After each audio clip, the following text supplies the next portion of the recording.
Game developers' job has always been to make games. Their work revolves around offering the audience an entertaining piece of work that will maintain their interest on foot with extravagant amounts of pieces of content. The final product shines on the developer's work. The lighting, the models, the animations, the sounds, and the mechanics of the game. Although, the viewer isn't well aware of the importance of that. The audience looks at the game, plays it, and goes off. The details within a game are mere add-ons that are not felt when watched or played. They're important, but aren't wearable. They sit in the background supporting the ambience but is not admired, and just due to this, the developer's effort is disregarded. Game developers, 3D game developers to be specific, have many roles. They have to take roles such as modeling, a time-consuming process that has to be done multiple times for multiple 3D objects. And the steps are as followed. Concept art. The idea of the object or the 3D model. This is where you draw, research, and find inspiration for the idea to be made. We will head back to this one later on. Here takes place the constant 2 to 8 hours working on a single model. Depending on the modeler's skill and model's end visual goal, it could take less or more hours. For a game prop, let's say a box, could take about 2 minutes. But what's the style? Style is low poly, realistic, or a style of your own? What's its setting? Medieval, modern, fantasy, or futuristic? How detailed do you want it? Low, mid, or high resolution? Do you want it textured?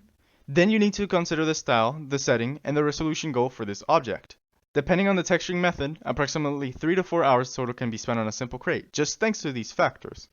It's an exaggeration for a box, but 4 or more hours can be taken in props. This is why modeling paths its own region, and usually someone specializes on it, just as texture artists do as well. However, many have to take both roles, especially for indie developers or small companies. Since due to being a small team, most of them have to meet these skills. Okay, so we have some props. Is the game done? No. There's no movement and there's no functionality. This is where the role of a programmer comes in. Programmers have to be in constant problem solving as continuous bugs and new ideas come in. They utilize graphic products to visualize their logic at work.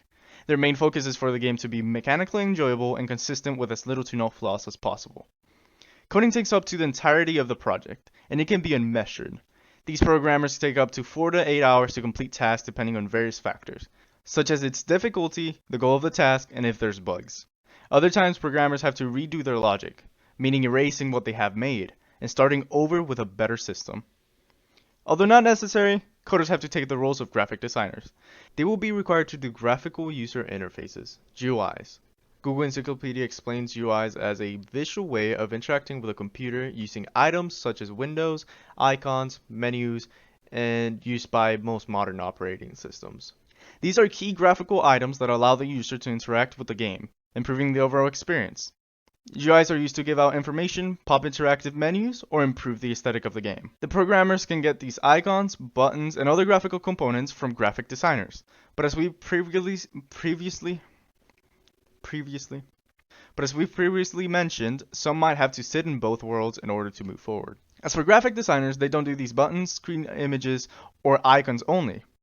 They provide designs for texture artists, modelers, and advertisements to use, making posters, logos, icons, and marketing materials to target an audience. Video editors do this. They add components, cut things, and verify for smooth flow in the video. They apply it for sounds, images, and clips. For me, it's fairly simple, but some master each of the tools within the video editing software, adding visual effects, sounds, and animations, as they maintain the video's main focus pretty well.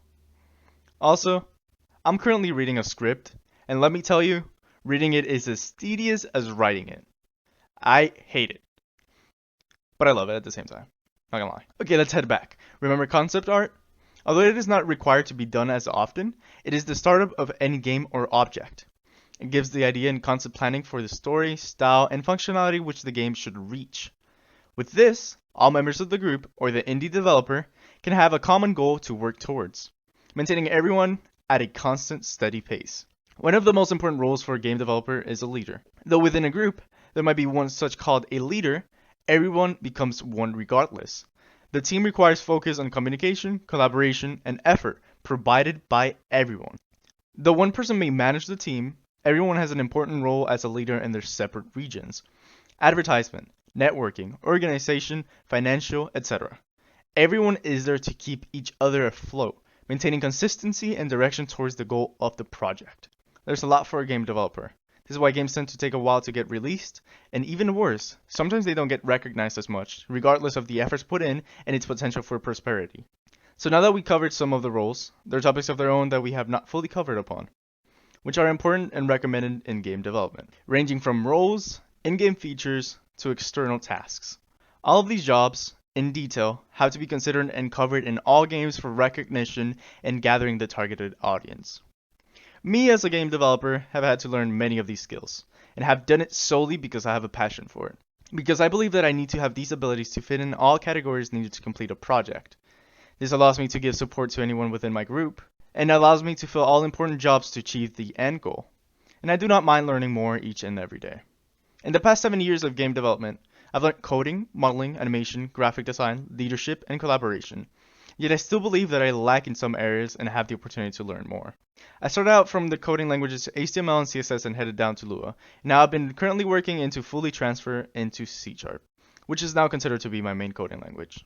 For modeling, I started from making bad high poly props to amazing quality mid poly objects, and now I'm heading for sculpting and character creation. For animation, I've learned the basic concept of it, but this is where I lack the most in. Then there's other roles I want to fit in, such as making particles, learning how to make AIs, algorithms, servers, and textures. It has been a slow process to learn all these things I've learned, but slowly, I've been making the building blocks for my future. Well guys, with that concludes this video. Hope you enjoyed it. I tried to put as much information as possible, but wasn't able to cover all topics because I only had a few days to make this. I'll tell you if I turn this work late. Meanwhile, as the video ends, here are my sources. It will take a bit. Give it time. Just give it a time. You can start leaving if you want. It doesn't matter, unless you want to see what's coming. Yep, there it is. Okay, yeah, bye. Let's stop recording. I'm tired.